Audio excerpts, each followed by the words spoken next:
Opposition politique. Quelles intentions derrière les mobilisations citoyennes?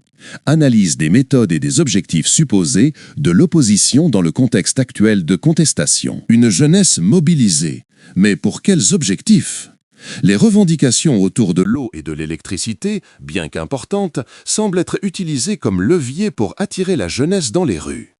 Selon certains observateurs, les jeunes, notamment la génération Z, seraient instrumentalisés par des acteurs politiques qui voient en eux un moyen d'atteindre leurs propres objectifs, sans pour autant clarifier leurs intentions réelles. Une stratégie émotionnelle face à des limites structurelles.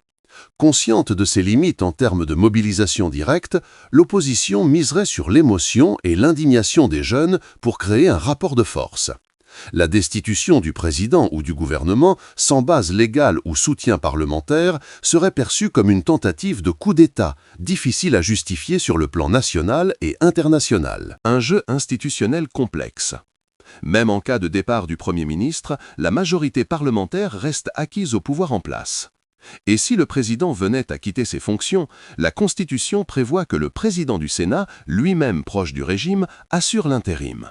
Ce scénario ne permettrait donc pas à l'opposition d'atteindre ses objectifs politiques, rendant la stratégie institutionnelle peu viable. Le risque d'un isolement international.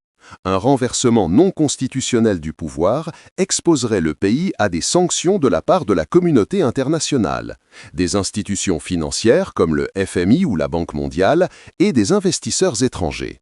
Cela pourrait entraîner une crise économique, hausse des prix, perte d'emplois, fermeture d'entreprises et arrêt des projets en cours. Derrière l'urgence affichée, des intérêts personnels.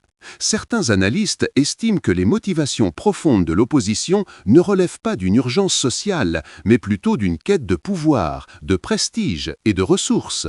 Les événements actuels seraient le fruit d'une stratégie préparée de longue date, mais dont les priorités ne semblent pas alignées avec les besoins immédiats de la population. Conclusion. Une urgence fabriquée, des priorités détournées. Ce n'est pas l'intérêt du peuple qui les anime, mais la quête du pouvoir, du prestige et de l'argent. Ils ont préparé cette agitation depuis longtemps, mais ce n'est ni une urgence sociale, ni une priorité nationale. Ils ont déjà vécu cela entre 2009 et 2017. Ce qui est triste, c'est de voir des jeunes qui affirment ne pas vouloir être instrumentalisés politiquement, alors qu'ils commencent à se laisser entraîner dans ces mouvements.